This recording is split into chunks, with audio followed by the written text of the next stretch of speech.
And with me in the studio is John McGrath, my co-host for tonight. Hi, Welcome, Gary. John. How you doing? Great, Gary. Thanks. Tonight's topic, we're going to talk about domestic violence. And believe it or not, this may seem unrelated, but in with tonight's topic, domestic violence, I'm putting in Valentine's Day and something called V-Day, something that colleges and feminists have rallied and somehow gotten our colleges across the nation to embrace this notion of V-Day, which the motto which goes along with V-Day is until the violence stops. In other words, until the violence stops against girls and women. And they're doing this every Valentine's Day, and believe it or not, that coincides with this Vagina Monologues. I don't know if you ever heard of that, but it's an award-winning play. I guess it's a feminist play called The Vagina Monologues, and that comes around also on Valentine's Day every year. Yeah, I believe that's an off-Broadway play, right? That was, Right. and it has to do pretty much. I saw parts of it on HBO, ran a series on it, and it basically has to do with female victims of sexual abuse and violence. But Did you say you saw it or you heard about it? I heard about it, and I saw a short clip on HBO. HBO ran a series on it last month, and I just happened to catch a piece of it. But Well, I was sick. I got sick watching. Yeah. I couldn't even look through it. It was well, sad. what's your take on it? Well, what do you? Well, I mean, in retrospect, I mean, you have to feel sorry for some of these women that were seriously abused and violated. I mean, that's disgusting. Yeah. It really is. I mean, that anybody should have to experience something as horrible as Men or women? as being violated. Right. Men or women? Right. I'm not Okay. saying. See, right. Oh, exactly. Right. Exactly. But our problem is, in our standpoint, and I think the point we're trying to make in relation to all of this is that we have a system that's in place, and too many, and I'm going to say women because for the most part, they seem to be the ones who are, in overwhelming numbers, abusing the system and running to the courts and really outright abusing men and the system. Yeah. In Jointly. other words, the domestic violence system, quote unquote. Right. Right. And a lot of these are fabricated.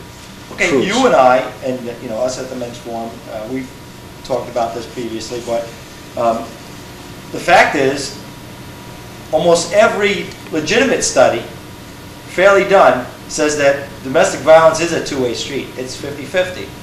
It basically is committed and initiated equally. Pretty much. Men on women, women on men. Yeah, those figures are pretty accurate, Gary. They're pretty close to 50-50 anyway. If not 50-50, they're relatively equal. Well, that's right. That's the main basis of our show tonight. Propaganda. That's part of the propaganda machine that feminists, radical feminists, we've been mainstream now. Feminism in academia, especially our colleges. I'm taking a women's studies course, and I took it hoping that it would be a balanced presentation, because it is the 21st century, and hopefully radical feminism has not been entrenched in our mainstream society, but it was scary. My first day of class there, and they said, and actually the title of the class is Sexism and the Humanities, and the description in the college catalog did not mention feminism at all. It said sexism, and we'll explore what sexism has done to our society and in relation to the humanities. And I figured this will probably be a balanced class. Well, we'll see. Yeah, you find that it's more or less one-sided. It's not at all. I mean, the male teacher, they're the worst feminists, male feminists. But he right off the bat said that we're going to basically be talking about women in this class. And I decided, you know, I had to make a decision. Am I going to stay with this class and butt heads the whole semester or not? I decided to stick it out and keep tabs on what they're teaching. And I'm going to keep our viewers informed as to what craziness that they're you know, spewing out. And right off the bat, I found something crazy. And this was like the second class. I had to come right out and say that this is an old wives' tale, or this is an out-and-out lie propagated by feminism. The rule of thumb, okay? Supposedly, the rule of thumb, according to feminism, these radical feminists, the rule of thumb came from in colonial times when a man was allowed to beat his wife with a stick that was the width of his thumb or less. Like the good old days. Yeah. No, but I mean, that just tries to portray men as like these evil things, and all men were like that, and it was in the law. Guess what? There was no such thing. Right, never Not happened. at all. Never happened, There's no evidence at all that there's a such thing as a rule of thumb that has anything to do with beating women or wives. And I had to come out and say it, and he didn't have any evidence. You know. Right, well, that's good. I'm glad you decided to stick it out and stay in that class, Well, because sure. because you're an alternate perspective to what they're trying to sell you. They're trying to lead you down a path where they want you to believe a certain perspective, and that's a problem today. And that's why I think we're here to begin with. But John, it's very scary because It is, but- because this is just a small community college I go to, and these women's studies classes are being taught in almost every college. right, nationwide. Right. Propaganda, and, Now, and, I and just you know, the masses are not, you know, students that come into classes, usually freshmen, they're not going to question any of this. They're going to take it for fact. Right. Well, you know, we don't know. That's why we're here. You know? We're here to learn, and our minds are like sponges. Right, And this is what we're being fed. and these are not facts. And I told them this. I said, this is not like a math class where you could say this is the way it is. This is mostly opinions. Right. Yes, okay, so we'll learn about feminism and feminists, but they basically were espousing Right, from whose point of their view? opinions. Right, whose point Yes. of view are we talking about? One side. Right. Now, I just want to interject here 1 second. The study that I'm referring all of my conversation, basing it around tonight, is, now I'm sure that many of these fathers' rights groups around the nation also are using, it's called a Conflict Tactics Scale, CTS, and it was developed and used by Murray Strauss, Richard Gellis, Suzanne Steinmetz, and others. And it's pretty accurate statistical findings, okay? And it supports everything that we're claiming about domestic violence and the statistics relevant to men abusing women and women abusing men, okay? And basically, not to jump too far off the path, I just want to, maybe we should enlighten people about a little bit about what domestic violence is. Okay. Or All right. abuse. All right. And it's pretty much, domestic violence is a behavior, emotional, psychological, physical, or sexual abuse that one person in an intimate relationship uses in order to control or manipulate the other party. And it's very, very serious stuff. And there's a lot of signs that that we don't see when we're in a relationship. You know, they say love is blind, and you know, well, how did you not see this happening or this developing? And you're like, well, you know what? More times than not, you're embarrassed to admit that that could happen to you, or that you could let that happen to you. To anyone, right? To anyone, right, man or female. Yeah. But you know what? And from a man's perspective, especially, you know, come on, there's an element of, you know, machoism, and exactly. you know, you don't want to be vulnerable. Shame, you know, embarrassment. Right, of course. But like that, I like to point and out I think some of that's the major reason why men don't go to the cops. Right, that's why we they don't consider it a crime. Right, we don't run as quickly, and we try to deal with the situations, well, I think, and we become victims because we're not doing ourselves any there's justice. no facilities for us. They're not open to hearing us. So many stories we've heard, Right. hundreds of stories. You know, in our course of, in the father's rights movement, men's activism, so many men, they get abused, they call the cops, and he gets arrested. How many times does that happen? Right. He gets arrested. Right, because, well, we'll get to that. Sorry. Power of, the powers of women, right? But I just want to point out a few of the points that, that maybe people could be aware of, that, and hopefully that people might see this show tonight and listen to some of these points and think about their own situations, that, and may come to realize that themselves are living this abuse right now and not even aware of it, not even knowing it. And maybe this would help you out. If you're constantly being criticized by your spouse or partner about, as being an employee in a workplace, that you're useless, you're ridiculed, you're no good, or you're not good enough, or you're not as good as somebody else, or why can't you be like so and so, or that's a form of abuse. You see signs that that your spouse or partner is overly jealous. I mean, I was in a relationship at one time, personally, where I had a female mailman deliver mail to my house. And at the time,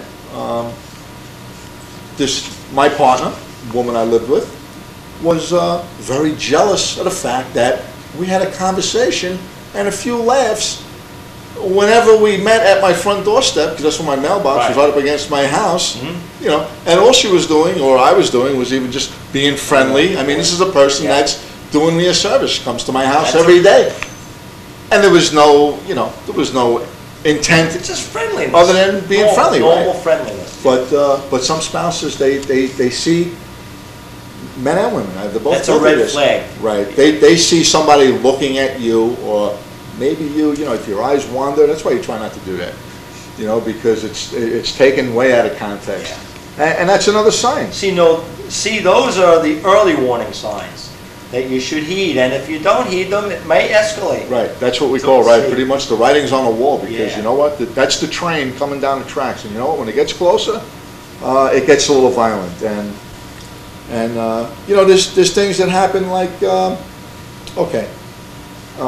family, all of a sudden the jealousy turns into control issues, okay? Now, it's bad timing whenever somebody from your family calls the house, okay? Or whenever you want to go out with, say, your brother or your sister or some family member has a party or something that you'd like to attend and bring the kids, and all of a sudden the timing doesn't work. It's not a good eventful, planned event. Right. It wasn't well planned. That it's obvious that that's just an excuse to isolate you from your family. Right. Or probably friends also. Right, and then, control issue. Right, and then if they're confronted, they get a little crazy. And that's when it really gets physical. They start throwing things around, or without even throwing things, they can be threatening. They threaten you. They threaten to destroy your property. So men, we're very romantic about our cars, very sentimental about our vehicles or motorcycles and things of that nature, and. That's the first thing that women will threaten to destroy. If you leave, I'm gonna knock your motorcycle over and break it, or I'm gonna take my key and scratch your car, that kind of stuff. Well, that's mental and psychological abuse, and these are just some of the signs, and I think people should be aware of them, because if you're experiencing these, then you ought to start thinking realistically that, you know what, you seriously do have a problem. And the thing that I think that we fall into is that we don't see these problems. We know that there's trouble in a relationship. We don't know what it is, or understand what it is, or how to deal with it, or what to do about it, until, unfortunately, it's too late. It snowballs. It escalates and snowballs into something that ultimately both parties are going to be sorry about later on. I think when it comes to the point of starting to become physical, I think that's where the man versus woman abuse differs. It starts to differ because men, let's say they get the occasional slap or the occasional thrown dish, that's sort of like, in today's society, that's like, women do that, no big deal, you know. Well, yeah, well, maybe he we deserved tend to it. laugh it off. Like, It's like a laugh. Right, it's kind of you humorous watch to it on us TV. because Oh yeah, you watch it on TV. It's right, like here's a a joke. woman half our size Right. throwing even 50-pound But chairs at us. guess what? But guess what? We have to get in our heads, and society, all you men out there, that's a big red flag, okay? This is That's serious domestic stuff. violence. Right. And guess what? You should call the police. Right. You should call the police. It's not a joke. A slap across the face is domestic violence. She's an abuser, Right. okay? It's not a joke. And see, that's why these statistics are so skewed. The crime statistics say that men mostly are the abusers and women are the ones who call the police. But men don't realize that that is abuse. Right. Well, Okay? now that you're on that topic, okay, of when it's getting physical, I just want to point out one very good point and statistic that we're trying to force people to look into very seriously.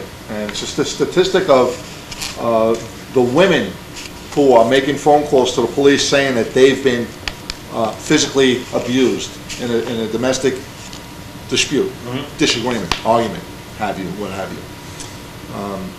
Because the women will get frustrated and attack us physically, pull hair, rip shirts, tear chains off your necks, punch. They'll hit you. You know what?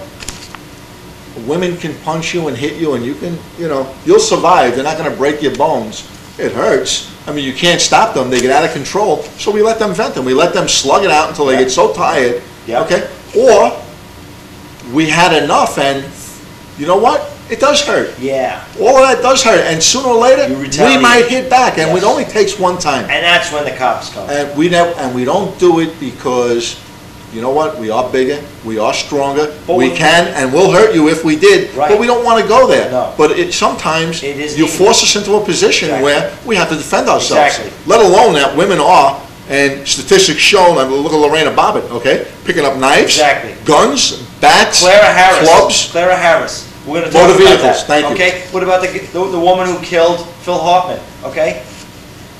What about what is it? The baseball pitcher who was abused by his wife. His wife, right. What? Tawny Katane. Okay. These are not isolated things. It is happening. It is a 50-50 deal. Right. But women sort of feel that they're entitled to do this. Right. Clara Well, Harris, she felt like she's entitled to kill the guy Right. Well, soon- because he wronged her. Right. Okay? You even have people in the media saying, well, we could almost understand this. So, I've seen Yeah, I lawyers understand on television saying she should get probation. Oh my God, it's intentional murder. They're just trying to fuel the fire. I mean, lawyers take that with a Well, grain of I have salt. some statistics here. This is Warren Farrell's book, Women Can't Hear What Men Don't Say. Warren Farrell, PhD,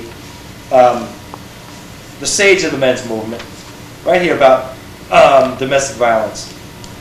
And he said, I've heard him say many times, that when he writes books and he puts these stats in his books, the publisher can't believe what he's writing, and they say, do you have the statistics to back this up? And he always says, yeah. yes, I do. You're And right. he always ends up having 40 or 50 pages worth of footnotes showing all the studies, hundreds of them. Okay, here we go. Women and men batter each other about equally.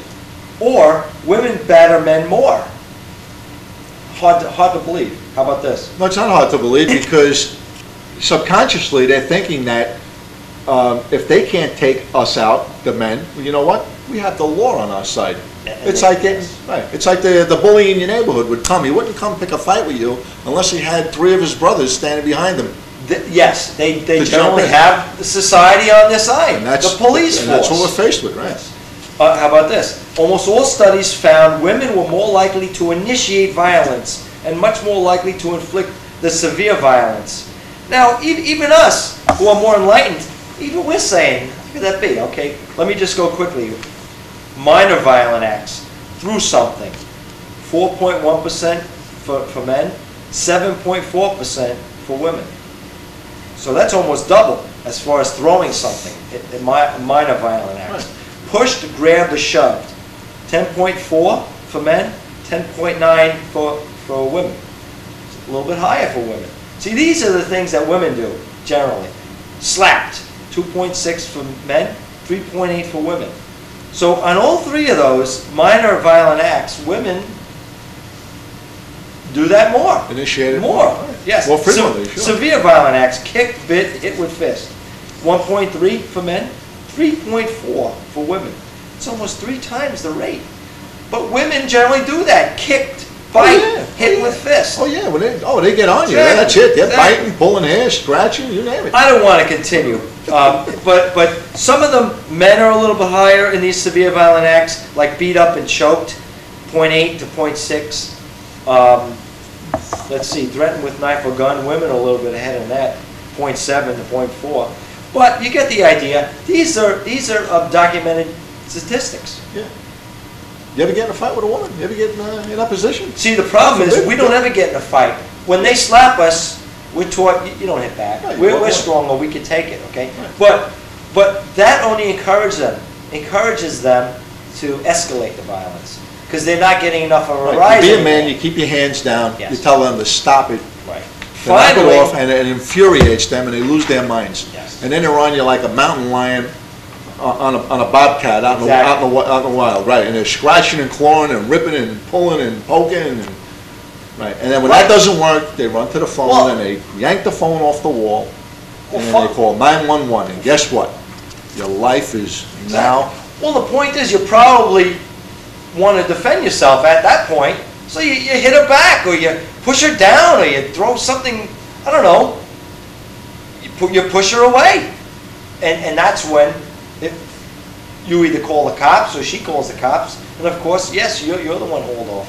Right. And now she's the victim. Yes. And then society doesn't want to know nothing from you. Exactly. Right.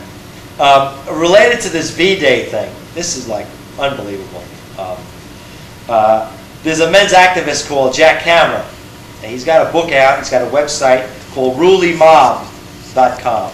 RulyMob.com. He had a contest for Valentine's Day to sort of like an anti-V-Day thing. His contest was for anyone to submit lyrics to the song "If I Only Had a Heart," from The Wizard of Oz, or "If I Only Had a Brain." I like that version actually. But we have actually I downloaded the top 3 winners, and actually we have it on tape. On CD, the third winner. Oh, so we're going to get and we're going to play it. Yeah, it's very good. You know what? We just have a few minutes, so I want to be able to get that in. All right, well, that's very important because see, I have a problem with them. They're trying to substitute Valentine's Day for Violence Day. Well, you know what? That's putting an ugly face on a. On a whole gender. On a beautiful day, right? And they're not saying that it's a two-way thing, that we have to stop the violence for everyone. Stop the violence only against women and girls. As if violence doesn't happen to men. Right. Well, what it does, and that's why I'm really opposed to that. I'm offended by that. Exactly. And I will be the first one out there to stand up and protest. That's exactly right. If that's what they want to push for, these women, okay? Okay. But you know what, can I just say, before you play that tape, one very important issue, okay? Because in relation to domestic violence and the laws in our society today, like I said, the system is being abused beyond belief, okay? I have some information I downloaded from a site, the Domestic Violence Survival Guide. And basically it says here that if you decide to leave, if you're being exposed to a violent situation, that there are things that you should do. If you have any orders of protection already or custody orders, to make copies of them, grab them, take them with you. You want to bring identification of yourself, birth certificates of you and your children, social security cards, you and your children, grab your children, marriage, separation, divorce papers, whatever, bring them with you. School and vaccination records, okay? Money, checkbook, savings accounts, passbooks, automatic teller machine cards, PIN numbers, credit cards, account numbers, keys to the house, the car, post office box, safety deposit box, boat, driver's license, car registrations, and titles, medications, prescriptions, health insurance, Medicaid cards, excuse me, do I sound like I'm running on? I want to make a point.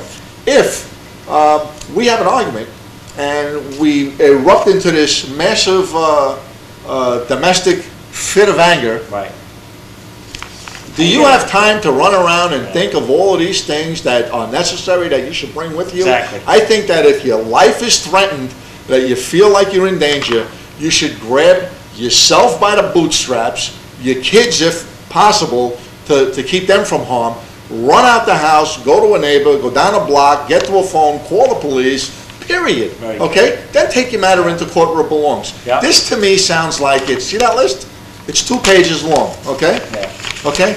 That sounds premeditated to me. Wow. I don't know what it sounds like to you, but that sounds like a scam Yeah. in the works, Yeah. okay? Yeah. And that's why I'm opposed to that. Very So- good. So Very so bringing this into light, you're, Now we're This going to have puts- a little bit this of a puts a laugh. humorous No, twist this on is things, good. I'm No, sure. very good. Like I said, rulymob.com, you could look at, actually I have, well, we're not going to have time for it. You could go to that website and get the #1 winner, first place and second place, and actually third place. You could download the MP3.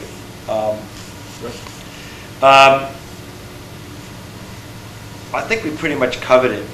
This Valentine's Day thing, I just ask men, please have some self-respect.